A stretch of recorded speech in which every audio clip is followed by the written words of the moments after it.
Welcome to Books on Point. What stops Africa with its abundant natural resources from capitalizing on its boundless potential?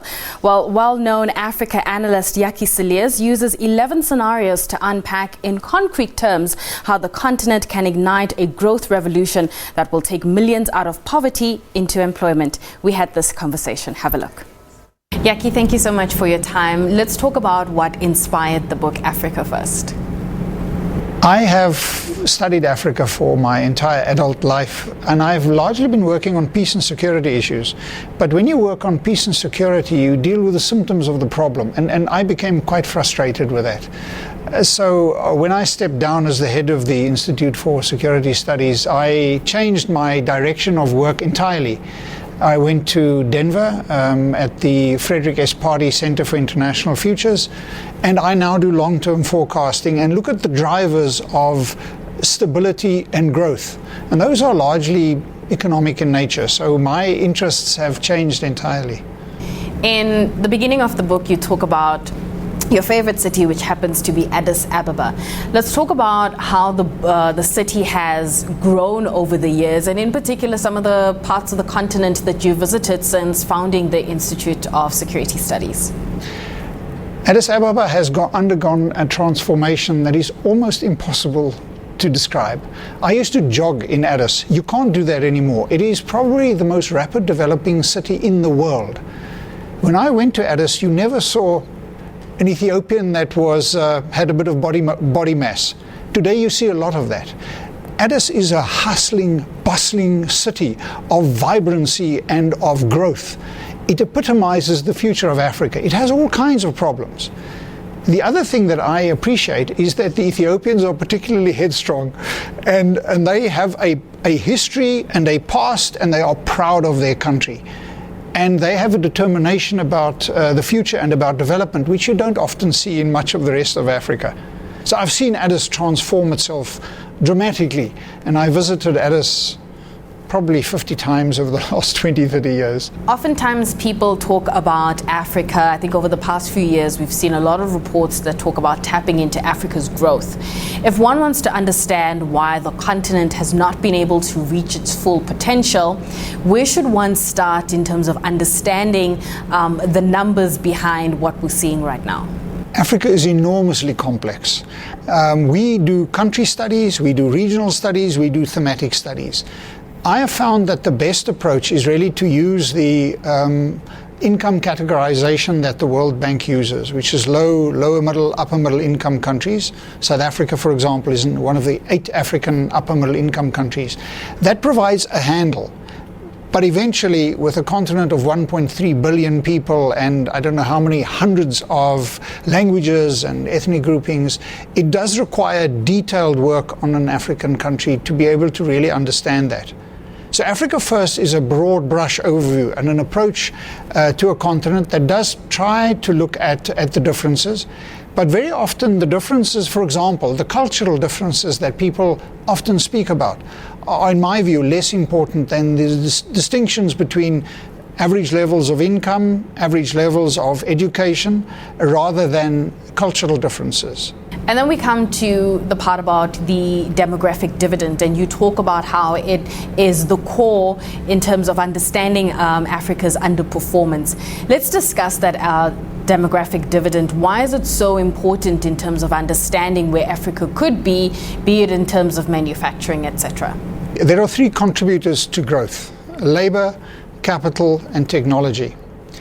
The demographic dividend is simply the contribution that labor makes, particularly people aged 15 to 64, working age people, to growth.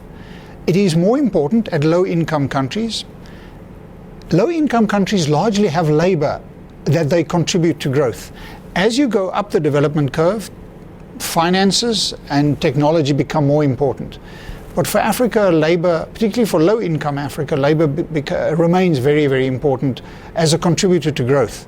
According to the World Bank, it explains 1/3 to 1/2 of economic growth at low levels of development. But the problem is that sub-Saharan Africa only gets to its demographic dividend, that is a favorable relationship of working age people to dependents, the children and the elderly, at mid-century. That is 2050, beyond 2050. At that point, the nature of labor has changed entirely.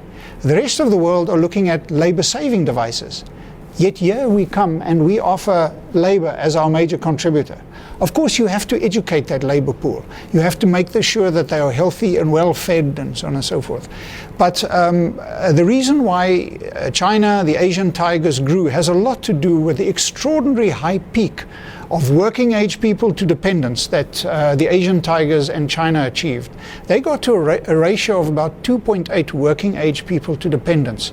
Africa in our forecast will peak at about 2.1. That means Africa, unless it changes its demographic, advances its demographic dividend, will grow relatively slowly and late. So one of the interventions that I model in Africa First is how to increase Africa's demographic dividend and advance it, bring it forward, so that we can benefit from the contribution that labor makes to economic growth. In 1987, we come across the Brundtland Report, which was released around about the time we were having increasing debates around poverty. How did that report and those debates force us, or rather even the IMF and the World Bank, to relook at their structural adjustment programs?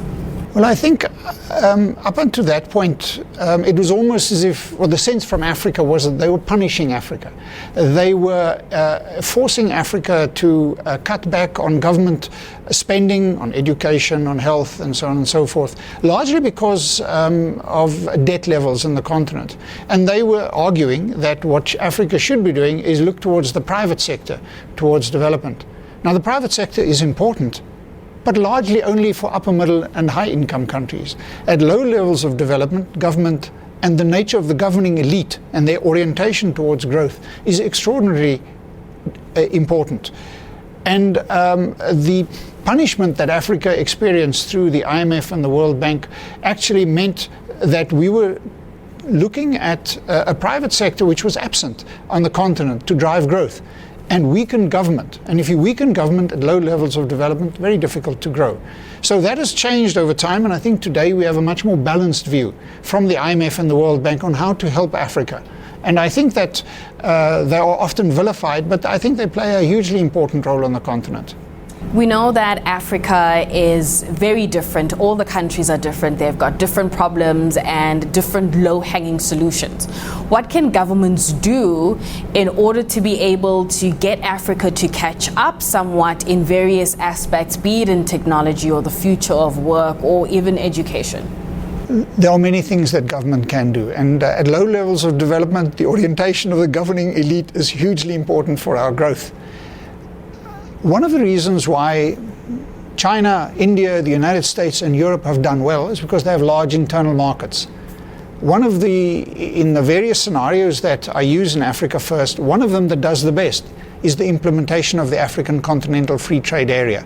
Larger markets unlocks the development of national, regional and eventually global value chains. Your quality of your exports goes up the value added curve. And if you do not trade with your neighbors, it's very difficult to become part of global value chains. So one of the things that Africa must do is to implement the African Continental Free Trade Area. A second one is to leapfrog, to find ways of using modern technology to cross and move more rapidly up the technology curve. The best example is always being used as mobile telephones and so on. But if we see what's happening with the provision of electricity in rural Africa through particularly renewable sources, water and wind in particular, that is a way, wind and sun, that is a way that Africa can really leapfrog, and it is having a tremendous impact. When in the book I've set it out, but when we did a study on, for example, Kenya, we saw that Kenya was electrifying at rates that are beyond anything that we have seen anywhere else in the world. So technology, and because Africa comes from a very low base, we can in actual fact leapfrog more rapidly than I think most people suspect.